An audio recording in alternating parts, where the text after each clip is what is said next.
Ассалаумағалейкум, қалайсыздар? Мен Дильфуза. Бүгін сіздермен сөйлесейін деген темам тарологлар туралы. Өздеріңізді көріп біліп жүрген шығарсыз, ақырғы жылдарда жалпы тарологлар көбейіп кеткен. Саны бар, сапасы жоқ болып. Біліп білмей, оқып ізденбей, қарап көрмей, түбіне жетпей аралас жүргендер бар.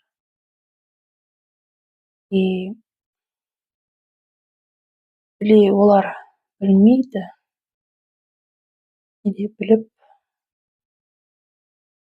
оңай ғана ақша табу жолына өткен адамдар.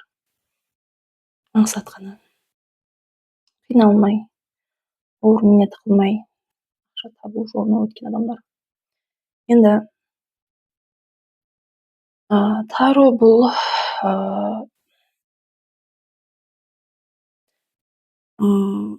қасиет-дар күш болмаса, тароны да құмалақты ашып біреудің болашағын көре алмайсың. Ешқайсы бір инструментпенен, құмалақпен да, таромен да, оракуламен, игральный картамен да сенде күш, қасиет-дар болмаса, сен біреудің болашағын көре алмайсың.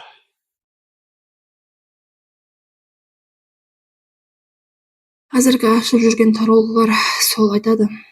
Сенің подсознаниеңді оқып, или сол подсознанияңа кіріп, сенің подсознаниең арқылы сенің болашағыңды көремен дейді да. Қатты күлкілі сөз негізі. Ондай болуы мүмкін емес. Неге? Бір адам басқа адамның подсознаниясын оқи алмайды. Кіре алмайды, болашағын көре алмайды. Даже өзінің болашағын көре алмайды, өзінде күші болмаса, қасиеті болмаса, дар болмаса.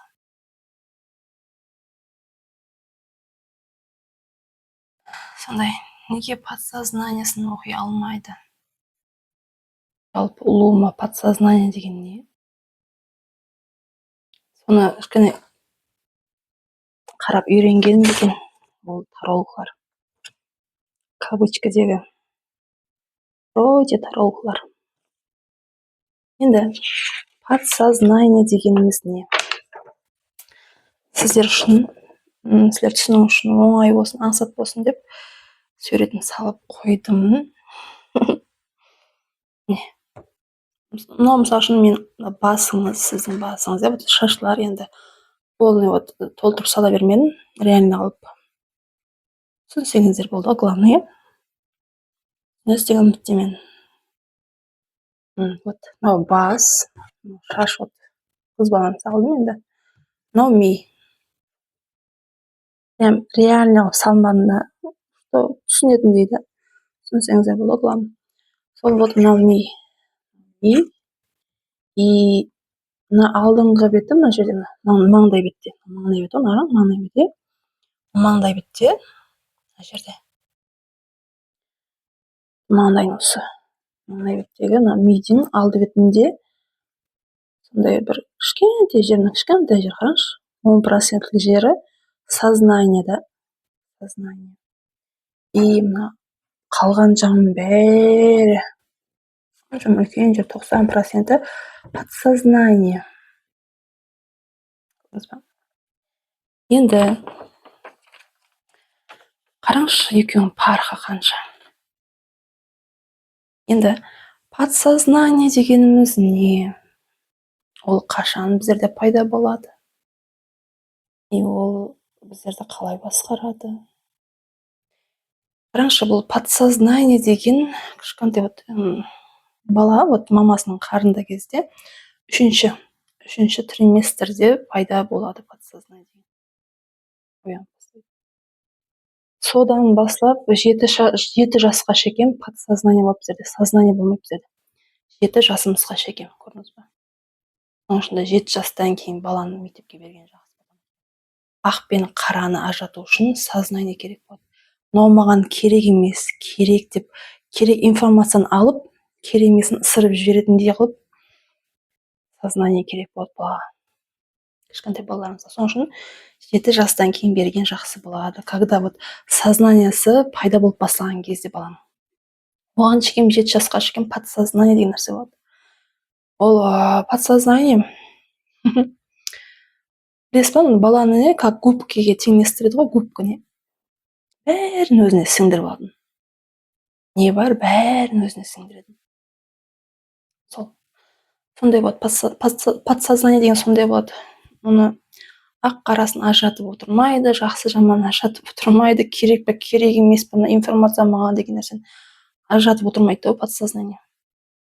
Не бар, не көзі қаяққа түсті, сол нәрсені деп миге деп жайлай береді. Флешка, мидегі флешка толып қалды деп ойламайды да. Көзі неге түсті, соның бәрін. Соның үшін де кішкентай балалар жасап отырған орталығында, мысалы үйінде не көреді, сол автомат түрде миына жайланады. Соның үшін опасно.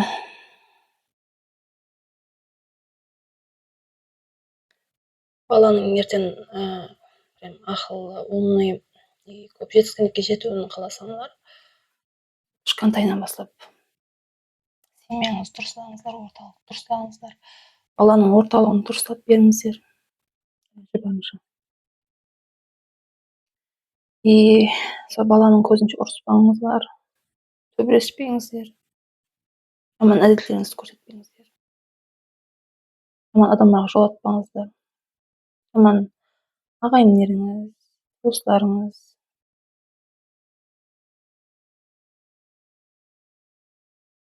жаман ешнәрсені көрсетпеңіздер, біреудің өлімін, біреудің авария, тағы бірдеңе. Ол бала автомат түрде бәрін өзіне сіңдіріп алады. Сол подсознание деген сол нәрсе. 7 жастан кейін уже сознаниеміз бізде пайда болып бастайды.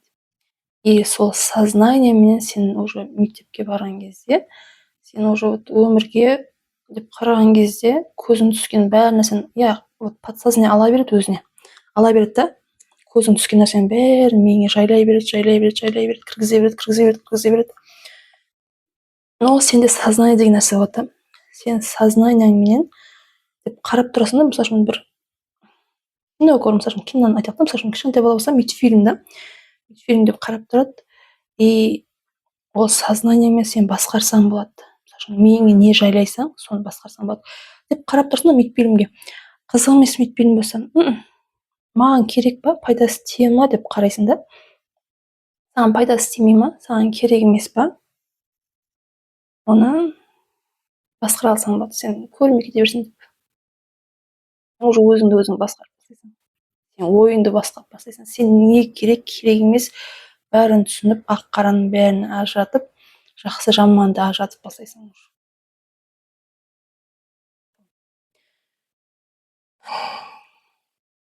Бірақ енді сознание жаңа айтқандай 10% қой, подсознание 90%. Бәрібір сознание бар ғой, подсознание ұтылып қала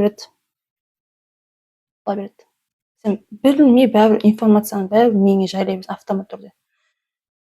Сен постоянно деп қарап, мынау маған керек ма, керек емес пе, керек па, керек емес пе деп жүрмейсің ғой постоянно.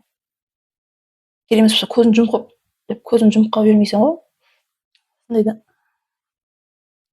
Енді әркімде өзінің подсознаниясы болады. И сенде қасиеттар болмаса, ол подсознаниені оқи алмайсың. Қалай оқисың сен ода? Сенде күш жоқ қой, қасиет жоқ қой, біреудің деп басына кіріп алып, соның подсознание ішінде не болып жатыр, қандай проблемалар бар, неден қорқады, қандай установкалары бар өмірге деген, қандай қорқыныштары бар, или өзіне деген сенімі бар ма, подсознаниесінде не бар екенін сен біле алмайсың ғой. Сенде қасиет болмаса, сенде дар болмаса, сенде күш болмаса, қаяқтан білесің? Сен өзіңдікін біліп ал бірінші.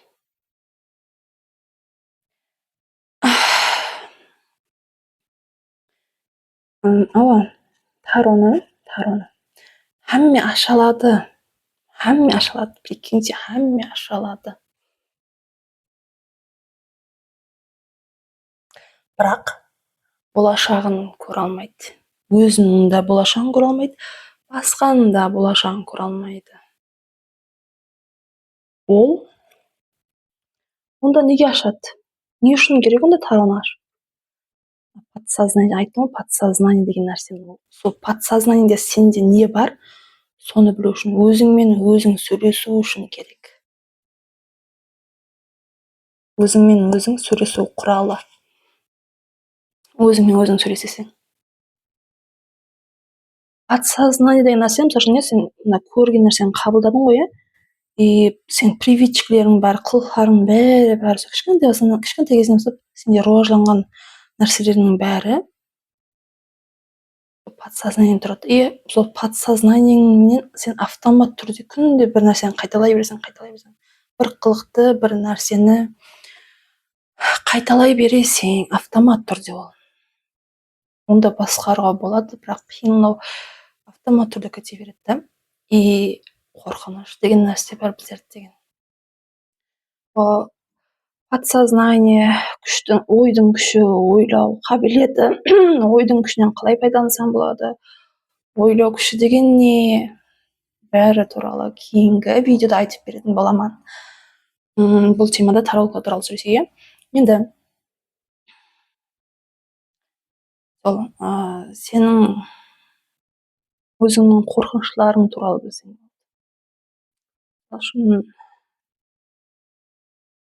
Бір жұмысқа кірейін деп отырған болсаң, бір жұмысқа уже документтарын тапсырып қойдың, бәрін тапсырып қойдың, бірақ сенде екілену бар да, екілену бар. Кіргің де келеді да, енді ақша керек, жұмыс керек, кіргің де келеді.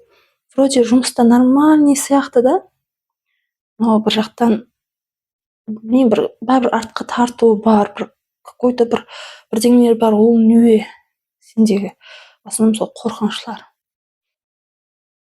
И сендегі, мысалы үшін, қазір моментте сен не деп ойлап тұрсаң, мысалы үшін, кіре аламын деп прям қатты уверенный болып тұрсаң ба, или қорқынышларың күштілеу болып тұр ма сендегі?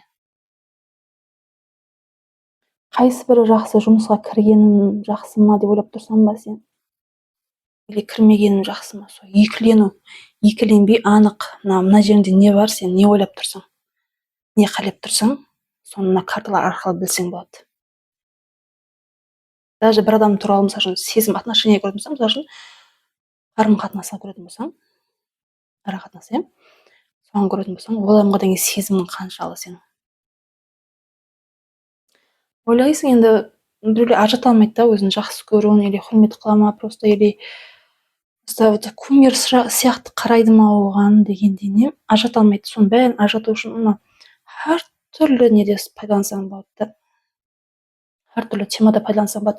Бірақ мына подсознаниемен сөйлесу, түсіндіңіз ба? Өзіңмен өзің сөйлесу құралы есебінде пайдалансаң болады. Әмме пайдалана алады да, пайдаланса болады, пайдалана алады. Но бірақ болашағын көру үшін, болашағыңды көре алмайсың. Сенде қасиет күштер болмаса, сен көре алмайсың болашағыңды. Сенде адамның миы бар ғой, негізі бар ғой, бұл дүнияға адамдар, барлық адамның миы негізі бірдей. Кішкентай кезінде құлап, миының бір жері жарақатланып, бірдеңе болып қалмаған болса, так бәріміздің миымыз бірдей. Бір айырмашылығы жоқ. Біреудің миы қаттылау дамыған, жалпы роважланып сондай жақсы болып туылған, біреуінікі төменнеу деп айта алмайсың. И әммеміз жетістікке жете аламыз. Ғалым бола аламыз, бай бола аламыз. Бәріміз. Дұрыс па? Енді бірақ шынымен миды дамыту деген нәрсе болады. Миыңның есіктері деген ашық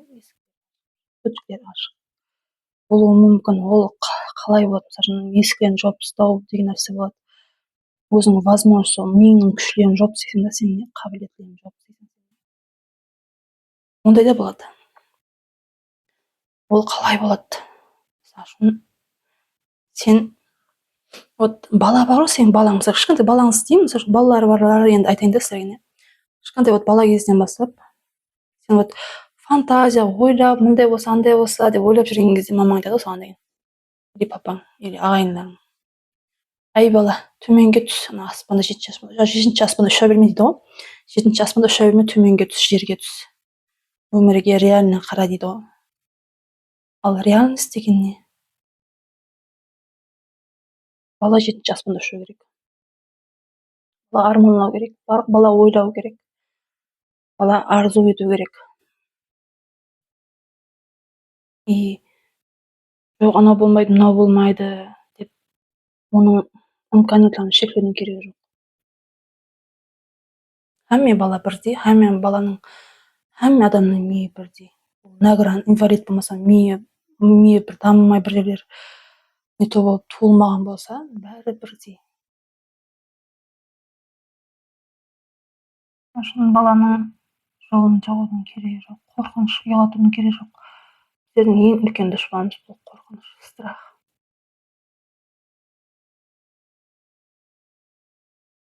Кішкентай кезімізде енді жақындарымыз, ата анамыз, ағайын туысқандар бір қорқылады, ұялтады. Енді мысалы үшін терекке өрмелеп бара жатсаң, ай бала түс, қызым түс, жығылсаң бір жеріңді сындырасың, инвалид болып қаласың, инвалид болсаң ешкімге керек емес боласың деп, не? Награн болып қаласың деп. Ал сен оны білмесең, сен өрмелей берсең, сен деген ең шақасында жүре алуың мүмкін, сен деген жеп-жеңіл болып, құламай, жығылмай. Сондай біреулер айтқан қорқынышлары бар. Миыңе жайлана береді, жаңағы подсознание бәрі жайғаса береді да. И өзің ойлап табатын, мысалы үшін өзің көзің жеткен деген дейді да, мысалы үшін бірдеңе турап жатырсаң, қолын кесіп алың қаттап, и каждый раз сол қанды көрдім да, и каждый раз мына пышақты көрген кезде сондай қорқыныш пайда болады. Бүгін де қолымды кесіп алсам не, бармағымды кесіп алсам не деген сияқты ойлар келеді. Автомат түрде уже. Автомат түрде сондай ойлар келеді, сондай қорқынышлар. Сол қорқынышларымыз біздердің ең үлкен дұшпанымыз. Сол сондай миыңызда қандай қорқынышлар бар? Жұмысқа ашсам болады енді, мысалы үшін енді өзім жұмысқа кіруге көзім жетіп тұр ма, жұмысқа кіре аламын ба, мен өзімнің ойымша деп, не? Ешқандай бір тосқауылдар жоқ па сіздің ойыңызша? Сен өзің түсінбей тұрсың, бір кезде түсінбейсің, бір как будто кіргің де келіп тұр, жұмысқа кіргің де келмей тұр. Енді вот көплеу нені қалеп тұрсың, соны көрсетіп береді да. Мысалы үшін мында ұшап алсаң, өзіңнің атыңды, жасыңды, мысалы үшін мен өзімнің атымды айтайын да қазір, не? Дильфуза 29, Дильфуза 29, Дильфуза 29 деп қойсам, жұмысқа кіре аламын деп ойлап тұрмын. Ойы қандай жұмыс тұр дейсің да? Ашасың.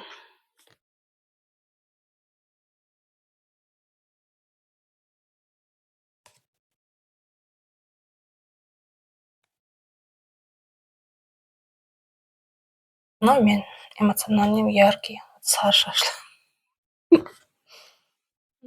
Истеричка характерім бар, жақсы болғанмын, добрый, ашық, жарқын болғанмын. И міне жақсы күніне жалпы өзім қарағенде жұмысқа жетісу үшін, ерісу үшін әрекетім бар. Әрекетім бар да, менде проблемалар бар, но өзім позициямды қойып, все равно дегеніме жетсем мен дегенде менде әрекет бар. Проблема сырттан проблема болса, өзімде проблема болса, вот қараңызшы, түрім қандай болып тұр. Қатты жетсем өзім дегенме деп. Менде сондай характер бар, истеричка характер бар менде деген.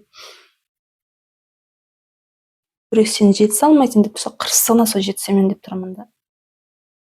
Оны бетіне айтпасам да, іштей сондай тұрмын постоянно. Ондай қылғанларым болған, мен бір прям. Вот сондай. Мына жерде соны көрсетіп тұрғаны бар, мен көрсетіп тұрғаншы. Мына қазіргі мына аяғымды қараңызшы, простой аяқ киім, именно қымбат и зор аяқ киім. Сол мына қазіргі простой уақытында, вот простой состояниесінен, простой вот өмірінен жақсы өмірге қарай әрекеті бар. өсіп өнуге, дамуға, бірдеңеге жетісуге әрекеті бар. Прям қатты вот қарашы, дегенмен все равно жетсең өзің несің қойып жатыр. Әрекеті бар. Вот жезлдің бәрі жұмысқа байланысты. Но қорқыныштары бар. Өзін өзі алдау бар бұл жерде. И сол лождан шығу, аузын алдап, өтіріктен шығу. И крах надежды дегендей былай деп тұрмын. Сондай дегенім болмай ма дегендей ойлар бар екен. Қорқыныштар бар екен. Мен өзімді өзім алдап жүріппен, мен қазір жетісемін деп отырған нәрсеме жетіспей қалуым мүмкін дегенін ойлаған болмай қалуы мүмкін. Разрушение планов жалпы, вот ойлағанлары болмайды. Ойлаған планлары болмайды. Дегенде менде қорқыныштар бар екен. Жұмысқа кіре алмай қаламын. Менің ойлағанымдай әрекет қылады мінекей міне. Но әрекетім бар, но мен ойлағандай болмай қала ма дегендей қорқыныштар бар екен.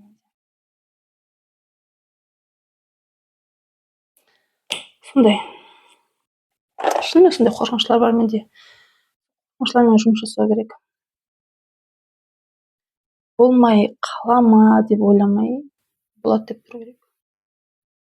Болмайтын нәрсе, мысалы үшін қандай кедергілер бар, мындай кедергілер шығып қала ма, мындай қиыншылықтар шығып қала ма деп қиыншылықты ойламау керек.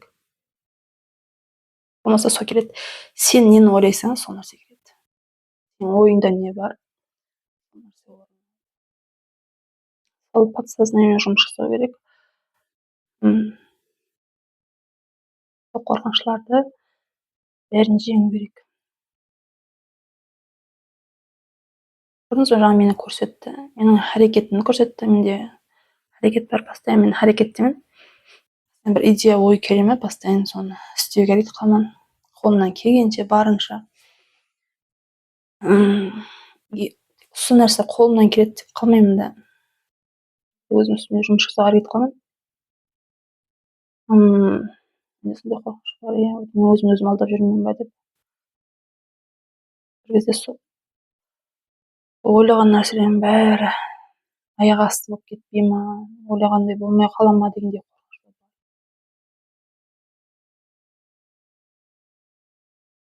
Мен уже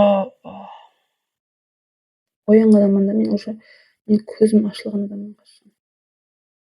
Қашан оянған, мен қашан көзім ашылған, менің бұл өмірді мен кіммін, немін, бұл өмір қандай, өмір қалай жаратылған, бәрін білемін. Уже пробужденный дейді ғой, уже пробужденный адамдар, оянған адамдар, просыпающий, оянған, пробужденный уже бәрін түсініп жеткен адамдар. Мен сондай адаммын. И вот сіздер де сондай мен ашқандай қылып өзіңізге тара ашсаңыз болады, подсознаниеңізбен сөйлессеңіз болады. Мысалы үшін тұрмысқа шығу жайлы көрейік те, мысалы үшін, иә, тұрмысқа шығу жайлы мен не ойлаймын қазіргі моментте? Алдағы жарты жылда тұрмысқа шығып кетемін деп ойлаймын ба, мен жоқ па? Туралы көреміз. Ойымды көрейік, иә. Эпизод 24-та алдағы жарты жылдықта, 6 айлықта тұрмысқа шығады деп ойлайды ма? Ойымды көрсетіп бер.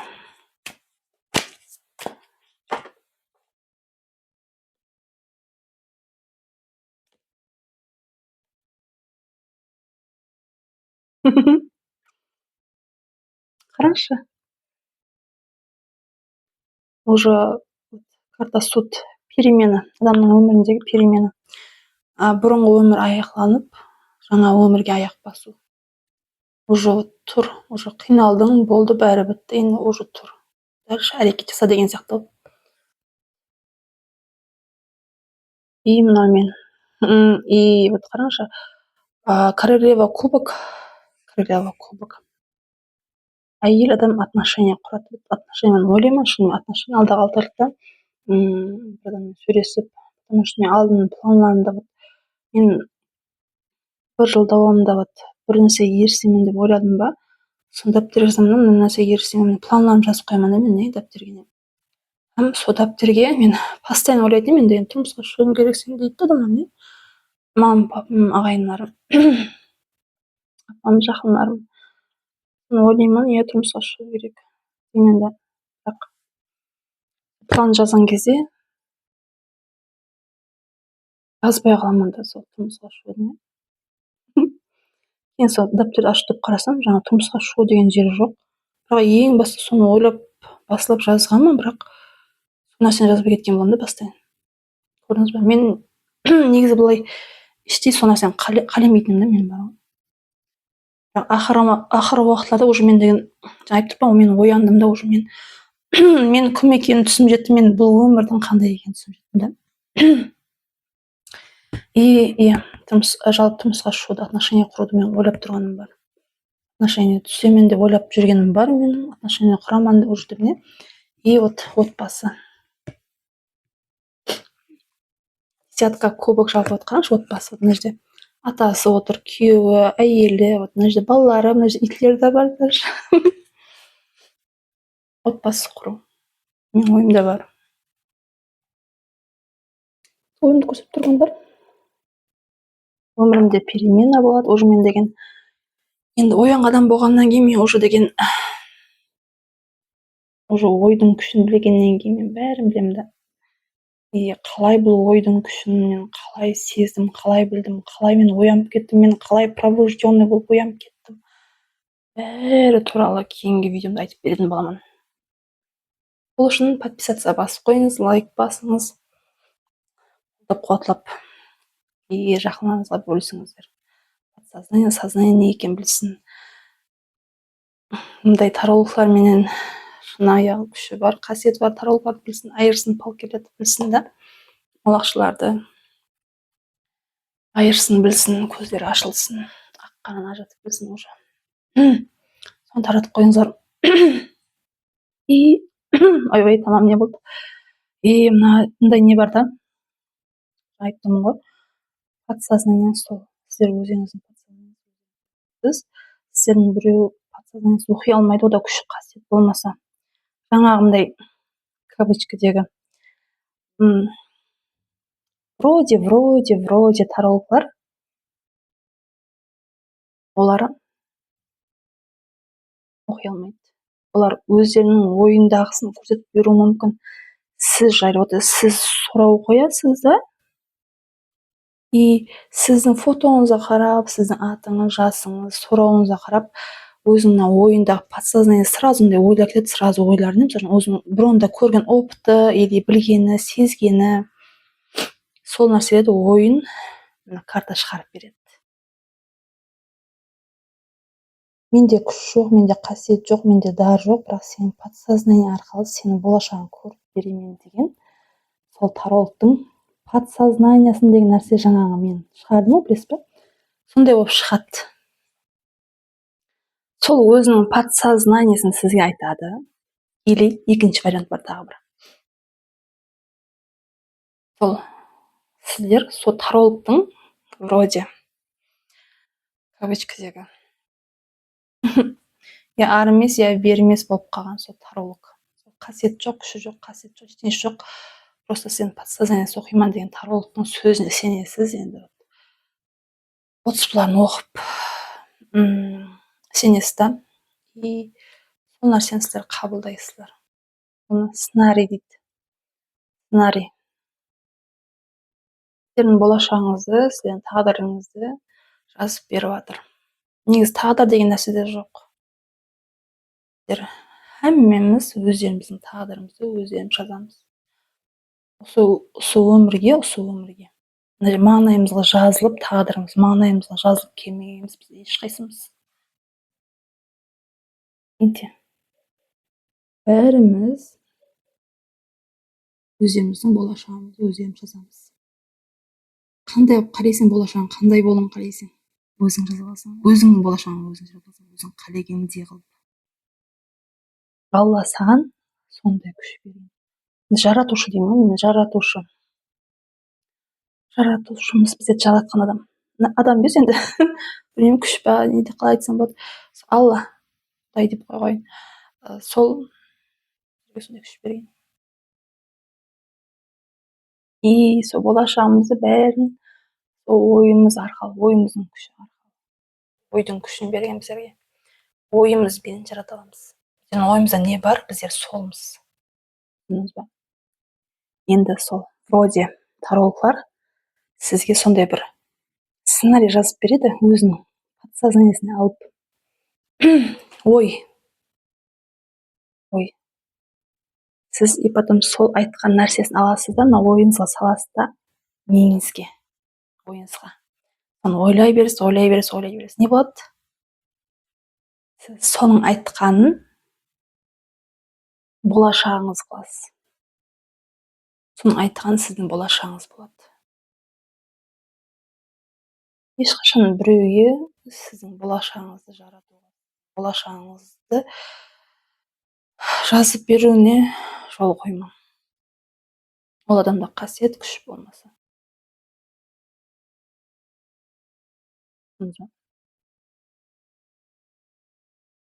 Ол өзінің де болашағын көре алмайды, қалай сіздің болашағыңызды көреді? Ешкімнің подсознаниесін оқи алмайды, ода күш, қасиет болмаса. Hamma targ'ash oladi. Бұл баста алдыңғы видеомда айтқандай сөйлесу құралы.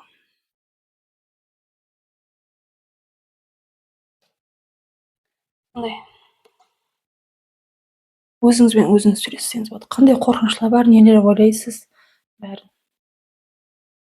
өзіңізбен өзіңіз сөйлессеңіз болады. Жаман негативный ойлар болса сіздің ойыңызда, оны өзгерте аласыз. Білесіз да, көрдіңіз бе? Жаңа менде жұмысқа аштым ғой, менде негативный ой бар да, менде бар, менде қорқыныш бар. Менің ойлағанымдай болмай қалса, өзімді өзім алдап жүрген болсам, бір күні сол ойлағанларым болмай қалса, сол планларым болмай қалса дегендей, менде ой, қорқыныш бар, көрдіңіз бе? Уже сол қорқынышымды мен біліп алдым да, қараңызшы. Менде ол нәрсе бар да, и мен оны деген басын қарап жүріппен да, мен негізі бәрін білемін, мен сезіп жүрген бар, оны сезіп ойлап, ойымда бар ол деген. Оны мен дұрыстауым керек, сол қорқынышты тастауым керек.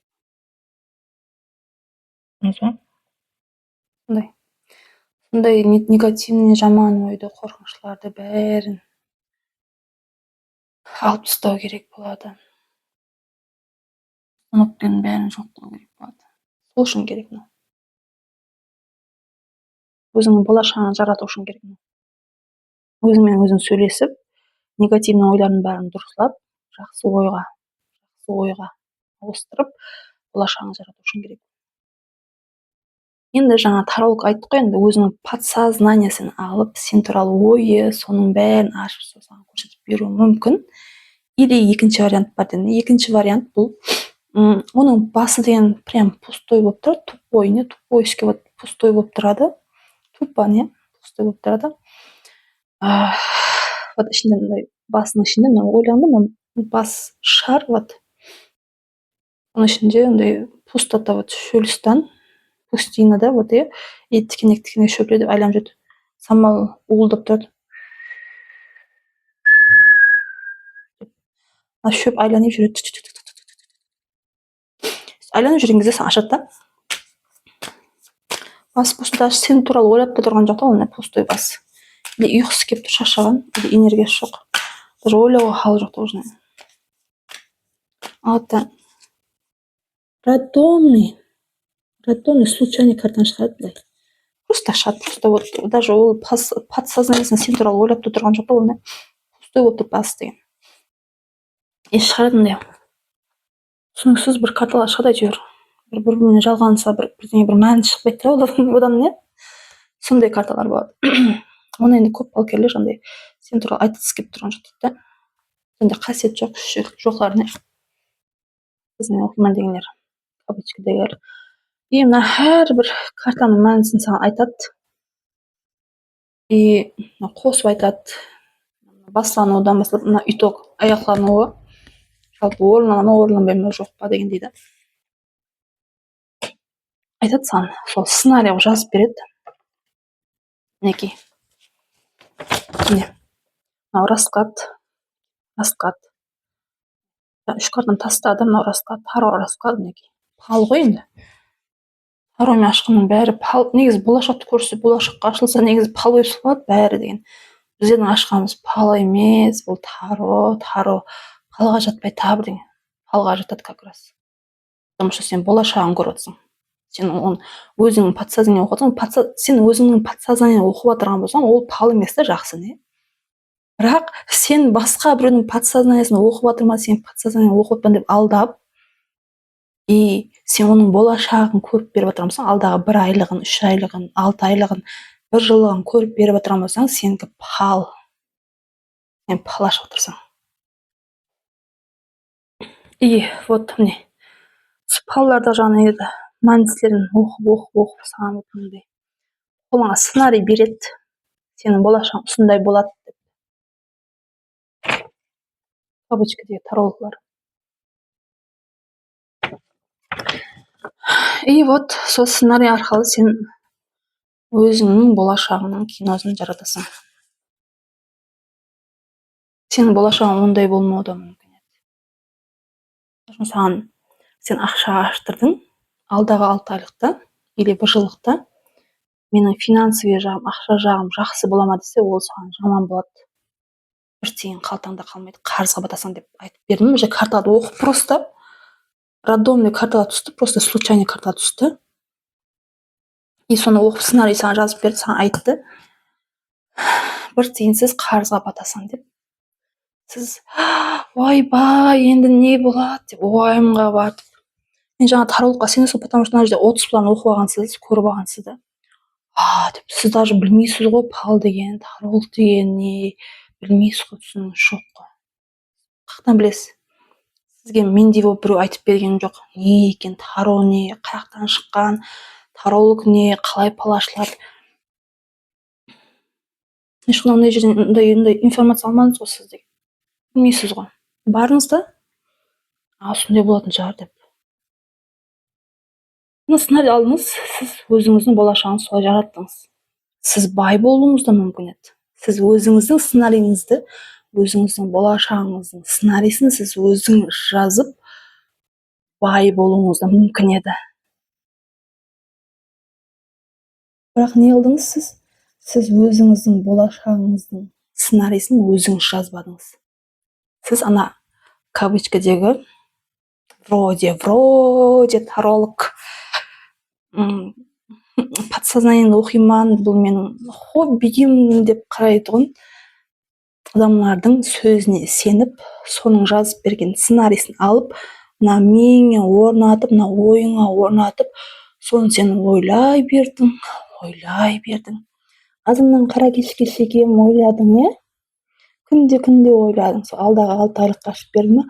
Алдағы 6 ай давамында сен соны ойладың. Баста айттым ғой, сен ойыңдағы нәрсе сенсің. Сен ойыңдағы сенің болашағың болады. Сенің ойларың сенің болашағын жаратып береді. Ал сен мына ойды алдың, сен мына сценарийді алдың, оны жазып берген сценарийсін алдың сен деген. Сол ойларды сен миыңа салдың, жарлы боласың дегенді, қарызға батасың дегенді. Сен оны ойлаған сайын сен өзіңе шақырасың. Сен миыңдегі ескілерді жауып тастайсың сен деген. Сен көзің бар, миың деген көзің арқылы, көз деген камера сияқты. Миың деген сол саған сен бай болуың сондай. Сен өзің бай болуды ойлаған болсаң, мысалы үшін, сен сценарийді алмай, сен өзің сценарийді өзің жазған болсаң, бай болуды ойлаған болсаң, сен миың көзден арқылы, камера, екі камера арқылы сол возможности, шанс саған көрсетіп берген болатын еді. Сен жоқ, сен мынаның жаңа кавычкадегі тарологтың сценарийсін алып, жарлы боласың деген сөзін және салып алған болсаң, сонда миыңдегі ескілер жабылады ғой. Сен мына маңайыңда, көзің алдында, мұрның төне мына маңайыңа келіп тұрған, сен шанс возможностьті көрмей қаласың бар ғой. Саған беріліп тұрған немене? Ал, пайдалан, и потом байып кет деген нәрсен. Шансты пайдалана алмай қаласың. Потому что мына миың ойлайды уже деген, мынау жарлық туралы, жарлылық, иә, нищета туралы ойлап жатыр, демек соған бұны береміз. Так, андай возможностьлар, ақша табудың жолдары, возможностьлар көрінсе, шанслар болса, оған оны көрсетпейміз. Оған төменге алып барып, төменге түсетұғын, жарлы болып қалатын жолды көрсетеміз дейді.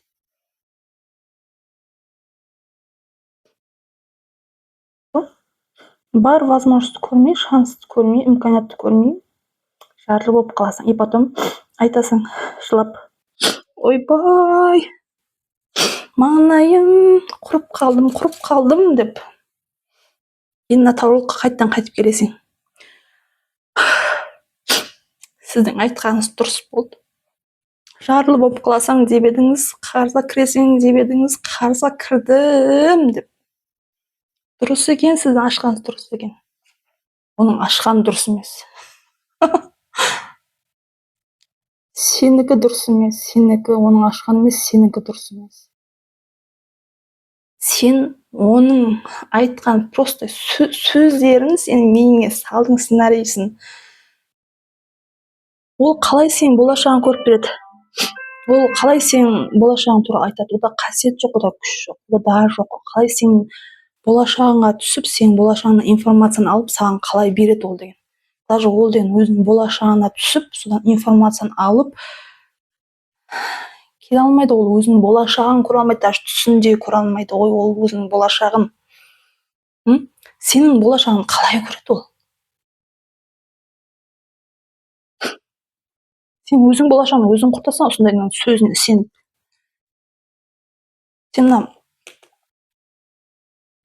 таромен өзіңді ашсаң болады, өзің болашағын өзің ашсаң да болады, бірақ сенде күш жоқ, қасиет жоқ.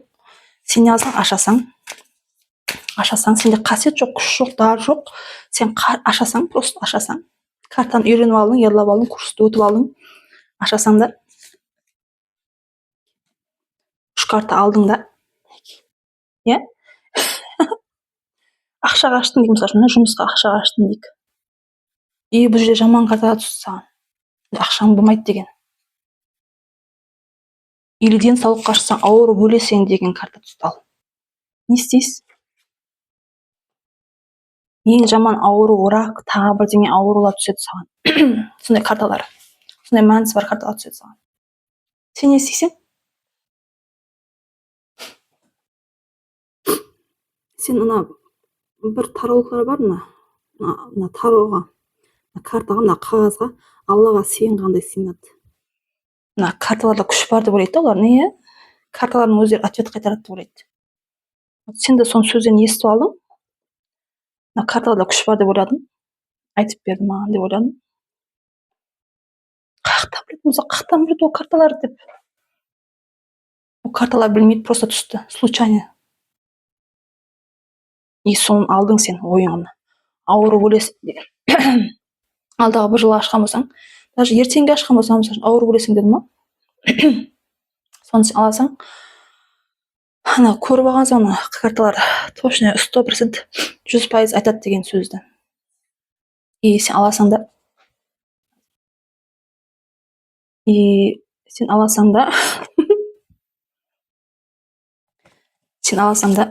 сондай ойлайсың.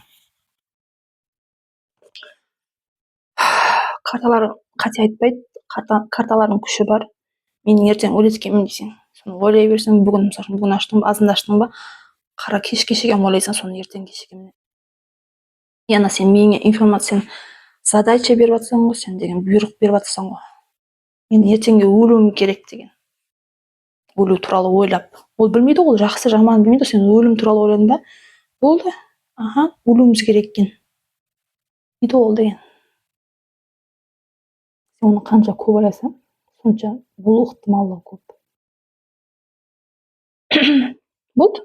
Ертең ойлап аласың. Уже сен ана ойың миыңе береді, миың сенің денеңе береді. Так, бүгін жиналыс бар, так, мынау өлу туралы ойлап жатыр дейді. Жиналыстың темасы өлу туралы. Так, өлімге апаратын қандай аурулар бар, тез өлу керек, ертеңге өлу керек. Или бір ауру шығару керек, ертеңнен бастап уже прям денсаулығы төмендеп кететін дейді. Сенде болмауы керек болған аурулар пайда болып қалса, прикиньте. Өзіңе өзің ауру сатып алғандай болады.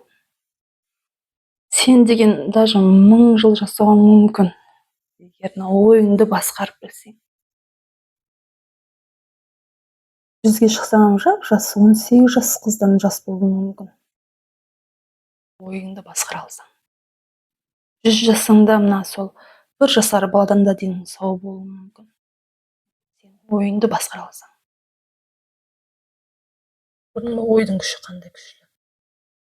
Енді біліп алдың, иә? Бұл менің хоббиім, мен сенің подсознаниең арқылы сен болашағыңды көріп береймін. Алдағы 6 айлығыңа, 3 айлығыңа, 1 айлығыңа, 1 жылыңа көріп береймін дейтін. Вроде таролға сенбейтін боласың. Видеоны көріп болғаннан кейін. Сен түсініп жеткен шығарсың уже.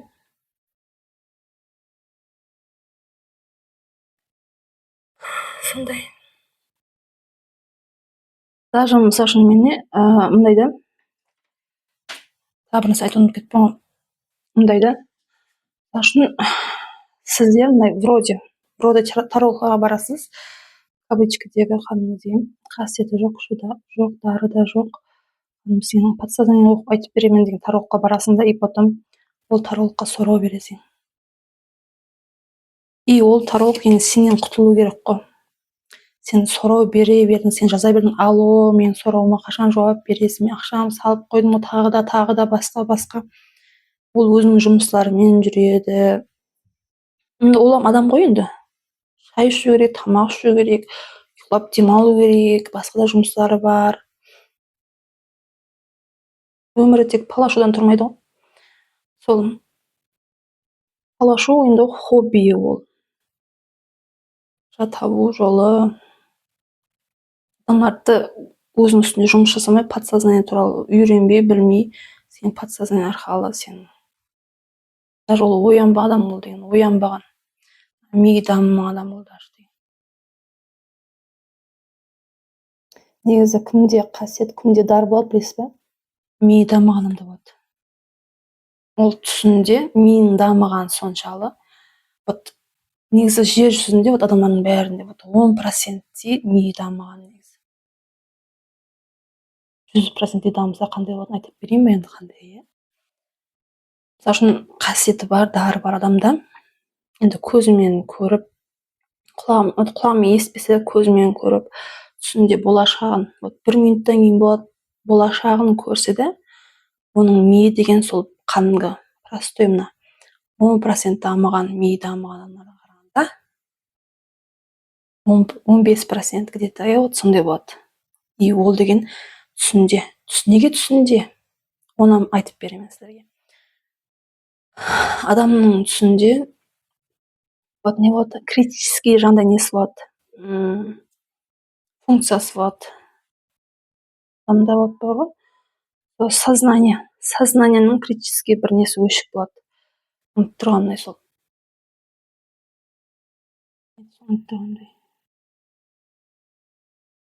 Критический фильтр вот. Түсте адамның сознаниясындегі вот критический жаңағыдай не фильтр бар ғой, қандай критикалық оқиғалар неге бар, сол фильтрлеп тұратын несі өшік болады да. Адам деген сен негізі энергиямыз дейді ғой. Просто айтылмаған бар ғой. Біздер шынымен энергиямыз. И вот біздер мына басымызда жайласқанбыз. Денеміз. Мысалы үшін сен аварияға ұшырап, мына омыртқа мына жеріне сынса да, мысалы үшін денең мына аяқ қолың бәрі істемей қалса, ең главное басың, миың, ойлау қабілетің нормальный болса бар ғой, сен неге омыртқаң сынып болды, мына уже сен өміріңнің ақырына шейін инвалид өтесің, аяқ қолың қимылдамай тұрса, сен өзіңді өзің емдей аласың. Сен аяққа тұрып кете аласың. Ең главный мынау бас. Матрица деген киноны көрдіңіз ба? Сода дұрыс айтқан. Ең главный бас. Сен миың, ойың, ең главный солар. Олар просто мына миыңмен басқасын, ойыңмен басқасын, қолдарың қалай қимылдау керек, бәрі сол. Жаңа омыртқаң сынып кетсе сен деген. Омыртқаңды дұрыслай аласың сен деген.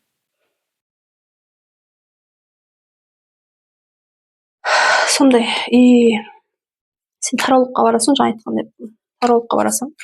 Мені жей берсең, алу, көріп бер, көріп, қашан боласың, қашан оқисың. Бұл надоел шығады прям.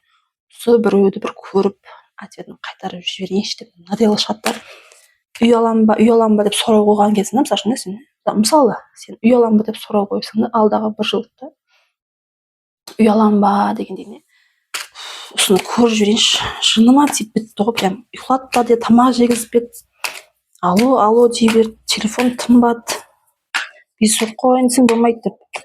Осы біреу үй алып кетсе екен деп, үй алып кетсең уже ойында ойлап жатыр. Үй алса, үй алуды ойлап жатыр, көрдіңіз ба? Үй алып кетсе екен, осы біреу деп ойлап жатыр.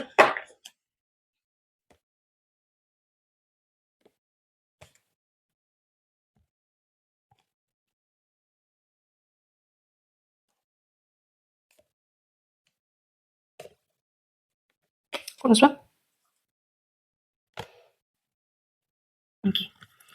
Үй алу картасы шығады. Өмірінде перемена болады, әрекеттері болады, біреумен сөйлесу, екі ойлы болу, бірақ шешім қабылдасаң, үй аласың деген. Көрдің ба? Мен ойым шығарып үй аласың деп. Көрдіңіз ба? Қандай аңсат бұл деген. Бәрі ойдың күші. Вот, сізге үй аласыз деп жүреді. Сіздің болашағыңызда, сіз жүріп бара жатқан жолыңызда үй жоқ негізі сізде. Үй жоқ. Сіздің қазір жүріп бара жатқан жолыңызда сізде үй жоқ. Болашағыңызда негізі үй жоқ бір жылда. Бірақ анау ойлады, ойын шығарып берді. Көрді бе карталар? Анау қалады жаңа таролог. Вроде кавычкадегі таролог қалады просто сіздің үй алуыңызды. Бір үй алсыншы деп. Қанды ішіп болды, тынышыма қоя қоймады бір деп. Кенен көремін десем түсінген жоқ қой сөзге деп не? Түсіндіңіз ба? Валя не? Үй аласыз деп тұр.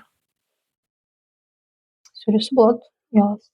Именно бір жылдан емес, бір жылдан кейін қарап түсуі мүмкін. Жылдан кейін. Үй аласыз. Сөйлесу болады, осы бір жылда сөйлесу болады. Өміріңізде перемена болады. Түсіндіңіз ба? Сондай. Міне сол. Мынау сіз, жүріп бара жатқан жолыңыз, сіздің ойыңызға байланысты. Болашағыңыз қандай болады, жолыңыз қандай болады. Сол бәрі сізге байланысты, сіздің басыңыздағы ойға байланысты.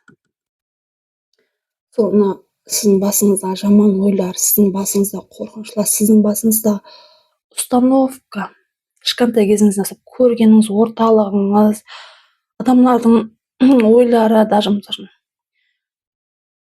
төмен семьяда өскен болсаңыз, төмен семьяда сізге айтады ғой, балам, сен ауыр жұмыс істемесең, сен тынбай әрекет қылмасаң, 24-те 7 сен жұмыс істемесең, сен әрекетте болмасаң, сен ақша тауа алмайсың, сен өсе алмайсың, сен дами алмайсың, ақшасыз қаласың. Ақшаны қиын, ауыр жұмыспен тауып алсаң болады, толқа деп сізге айтады. Сол сен менде қалып қойған болады.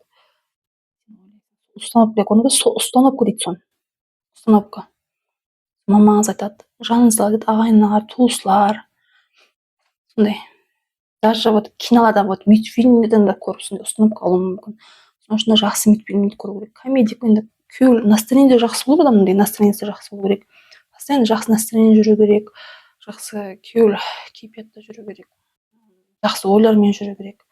Потому что сен даже біреу жайлы жаман ойласаң да, сол сенде қайталанады. Организм түсінбейді ғой, сен басқа біреу жайлы ойлап отырғаныңды. Өз туралы ойлап қалды ол деген. Осында басқа адамдар туралы тек жақсы жағын ойлаңдар, жаман жағын емес. Олардың жаман жағын ойлағанмен оларға түк зиян тимейді, наоборот өзіңізге зиян тигізеді. Кейбіреуді өсектеп болмайды. Обсуждение деген нәрсе бар. Өсек қылу. просто так күнә демеген ғой. И мына картада жалпы палашутта просто күнә демеген себебі қасиетің дарың болмаса, жаңа айтқандай біреудің өмірін ойран қылып алуың мүмкін. Сен подсознание оқиман деп, сен жеңіл ақша табамын деп, оңай ғана ақша табамын деп, сен біреудің өмірін ойран қылып алуың мүмкін.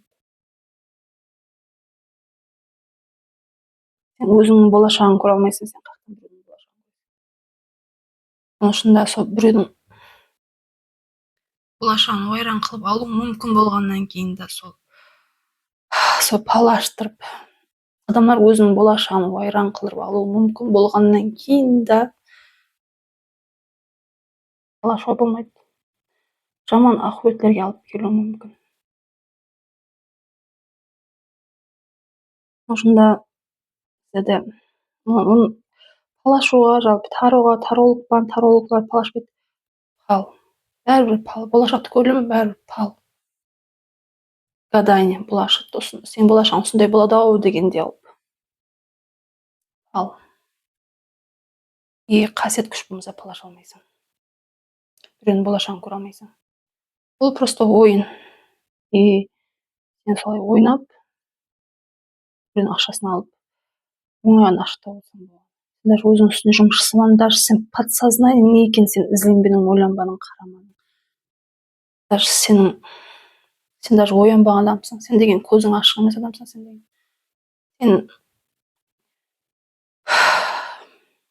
Сен простой бір адамсың болған. Бірақ біздер әмеміз айттым жаңа, бәріміздің миымыз бірдей, бәрімізді негізі көріп келіп бола аламыз. Бәрімізде жалпы қасиет күштар бола алуы мүмкін, бірақ біздер оның сол миымыздегі сол болашақты көруге жауап беретін жағын жауып тастаймыз. Неге? Қорқыныш бар. Адамдар сөз қылады, бірдеңе. Негізі әммеде дар болуы мүмкін, әмме болашағын көре алуы мүмкін деп ұйықтаған кезде, или ұйықтамай тұрып та даже аруақларды, шайтанларды көру мүмкін. Параллельді дүниеде аруақларды, шайтанларды бәрін көре алу мүмкін. Негізі мидың күші деген шексіз ғой, прям ойдың күші деген шексіз, шекарасыз.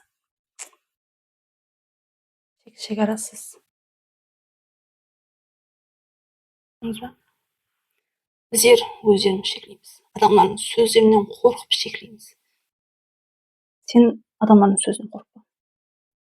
Адамдардың жазып берген сценарийсімен жүрме. Өзің жаз.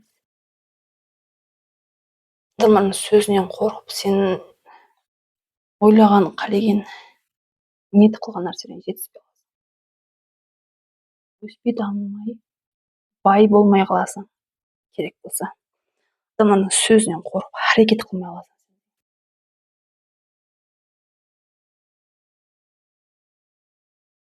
Осында адамдардың сөзін деген бір теңгермейсің.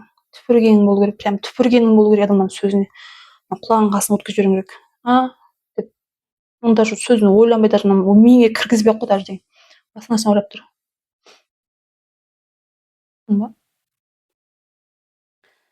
Сондай өзің жаратасың, жоғары өсу, баюда. Бәрі сол сен ойыңа байланысты. Қорқынышларың бәрін дұрыстау керек. Қалай дұрыстау керек, қалай дұрыстау болады, қалай өзің деген жетсең болады. Ол менің курсымда.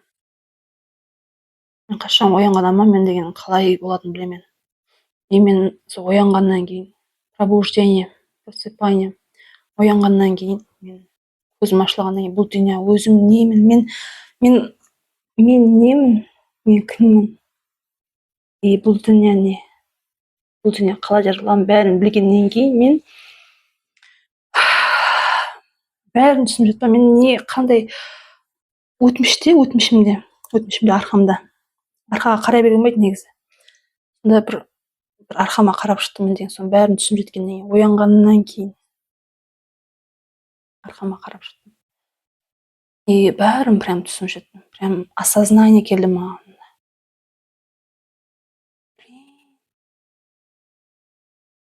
Вау, қалай?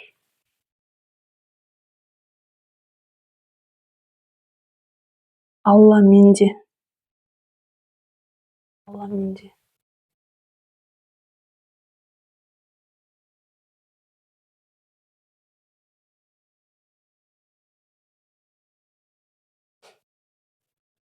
Сол жақсы кинолар көрің, позитивный кинолар көрің. Негативный кино көрмең, ужасный кино көрмең. Бақытсыз отбасылар туралы азыр бар өзбекше сериалдар. Yana бақытсыз келін, тағы бірдеңе келін, бірдеңе. Қыздар көрмеңізші, пожалуйста. Өміріңіз сондай болады, потому что соны көріп, сіз соны ойлайсыз да, и потом сонымен болашағыңызда сондай бақытсыздықты тартасыз. Именно сондай жақсы емес еркектер, жақсы емес семьяларды тартасыз да өзіңізге. Түсіндіңіз ба? Жақсы комедик настроение көтеретін, и потом сенің болашағың жақсылайтындай киноларды көр. Сондай жақсы кино көру, жаман кино көрмейсің. Сондай тарау карта аштырмайсың. Онда өзіңді ашып алсаң, ондай алып не? Болашағын бүлдіргің келіп тұрған болса. Бүлдіргің келіп тұрған болмаса, қасиеті бар, дары бар адамға аштыршы. И потом қай жаққа мына жолың, сен жүріп бара жатқан жолың, соны тек қасиеті бар, дары бар адам көре алады болғаны.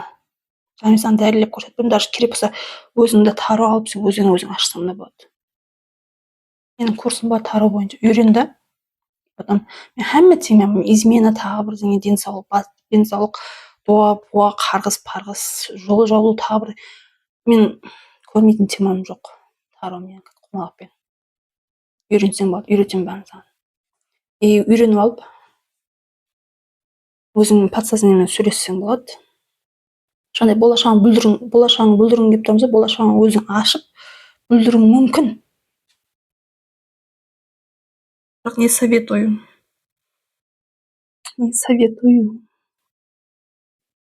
Менде қасиет бар, менде дар бар, менде күш бар. Мен потому что өзім болашағымды өзім көремін. Маған келіп аштыратын болсаң, мен сенің қай жақ бетке бара жатырғаныңды мен көріп беремін. Жолын көріп беремін. Егер сол жүріп бара жатқан жолың сен төменге қарай түсірсе, кетіп жатқан жолымыз ашылды. Төменге қарай түсіретін болса, сен нені қате қылып жүрсең? Біреулер бар, бай болғым келеді дейді. Мен онлайн жұмыс істеп, үйде бай алмаймын ба деп ойлайды да. Айтады да, маған сұрау қояды да. Мен қарасақ, жаңа ашып отырған кезде өзі айтып қалады. Бірақ мен бай болудан қорқамын дейді. Мен ақшадан қорқамын дейді. Көрдіңіз ба? Ондай ойлар байлыққа апармайды. Қайқа апарады ол? Байлыққа апармайды да. Қайқа апарады? Төменге апарады. Сол ойды дұрыстау керек. Ойды қалай дұрыстау болады? Қалай жұмыс жасау керек? Бай болу үшін нелерді ойлау керек? Қорқынышты қалай алу керек? Подсознание жалпы. Сознание, подсознание ауысып қалмау үшін не істеу керек? Бәрі тура айтып береді маған. И өзіңнің жарық, бай болашағың бар. Кейінгі видеомда айтып бердім оны жалпы.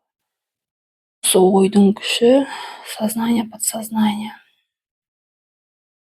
И дәлеліне көрсетіп береміз. Дәлелінде көрсетіп бердім боламын.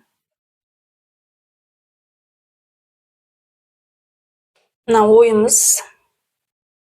ойымызбен қалай затларды басқарсақ болады, болашағымызды, жан атырабымызды бәрін мына ойымызбен қалай тартамыз. Даже өзім өмірімнен мысал келтіріп беремін. Енді басқалар жандай бай болған, ақша тауғанын көрсетіп берсем, мен саған енді жақсы оймен да, жаман оймен айту керек. Жаман оймен неге барасың, соны көрсетіп беру негізі. Оны түсіну керек. Жақсы оймен бәрі түсініп болды, уже неге жетісуге болатын. Жаман оймен қай жаққа шейін түсуге болады, соны көрсетіп беру. Өзімнің өмірімде болған оқиға.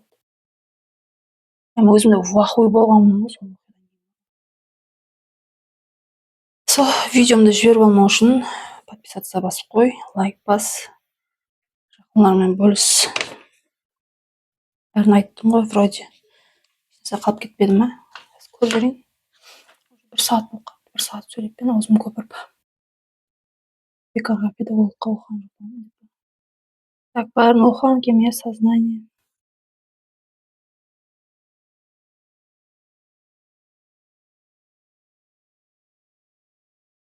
Айттым, тағдыр жоқ нәрсе, иә, айттым оны. Тағдырымызды өзінше жаратамыз. И әумметсіз деген сөз де жоқ. Сен шығарып тастайшы. Менің әумметім күлмеді. Менің әумметім күлмейтін адаммын. Әумметім күлмейтін адаммын десең, сен әумметі күлмейді. Әумметті болуды, болмауды да өзің таңдайсың.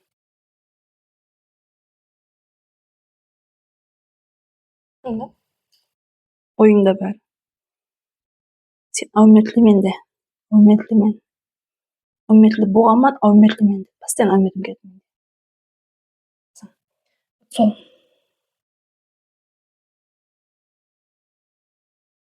Вот, бәрін айтқан екен. Пока. Бүгінгі видеомды өткізіп жіберме. Ой туралы сөйлесеміз.